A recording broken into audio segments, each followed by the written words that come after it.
Now the bush chalets are laid out in rows away from the reception, getting quieter and quieter as you go further back on there.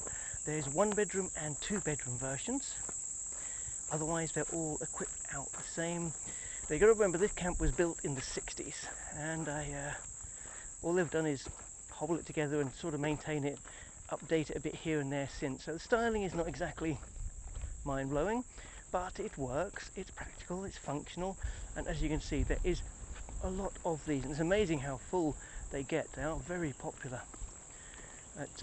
My favourite place to stay in Halali is probably in these bush chalets. Even though technically they're the furthest away, especially if you get down that end, which is the quiet end, it's the furthest away from the restaurant, the swimming pool and the waterhole, but a bit of exercise is good for you even in this heat. That's what I keep telling myself anyway. There's people in that one, I won't go and disturb them. Now the bush chalets at Halali Resort. When you come into the bush chalets, whether it's a 1 bedroom or 2 bedroom, first area you walk into is sort of a lounge kitchen area, but bear in mind these are not self-catering. Each of them has a braai area that is right outside here with a table and chairs where you can braai, and they have a sink inside for washing up, and they have a fridge for storing things in, which has got a little freezer compartment, but they're not self-catering, so bear that in mind. There's a kettle provided, and they put tea and coffee in here, and they supply doom if you're afraid of insects. So that's this area here. It's quite a nice spacious area. Usually I dump all my bags and boxes in here. And this is a 2 bedroom. They come in a 1 or 2 bedroom chalet. The difference is one's got 1 bedroom, the other one's got 2 bedrooms. So let's go have a look at the first bedroom. The 2 bedrooms are aircon. So switches on the wall for the lights and the aircon remote.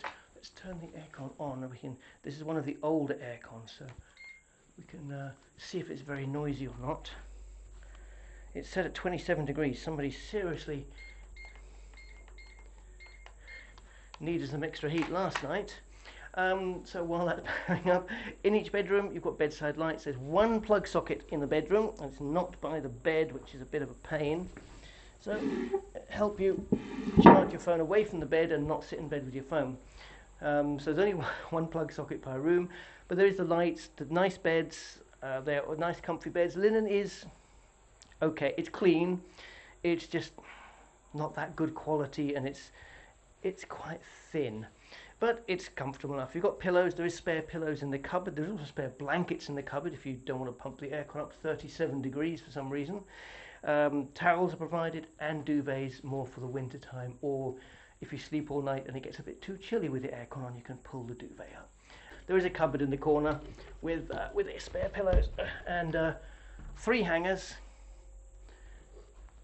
for hanging your shirts up. So through to the second bedroom, it is pretty much identical. Again, there's 1 extra plug socket over here where you can plug your phone in and things and charge it. Again, bedside lights, duvets, pillows, spare pillows in the wardrobe, towels, the same acceptable linen, and a mosquito net. The toilet, so it's quite a smallish room, but it's a functional toilet. It's very clean again, actually very clean. Little bin and toilet paper. Let's have a look at the bathroom now. So you do have a decent sized shower. It's a bit bigger than the rooms in the shower. I'm not going to wet myself. I'm not going to pour water all over myself. Try that from a distance. Hey. Okay, really good pressure on these things. Really good water pressure in there we go. There, mirror, sink, bowl. No plug socket. It does irk me a lot. I know plug sockets are a thing, but they want you to save water, and you've got to save water in Namibia. Don't waste water.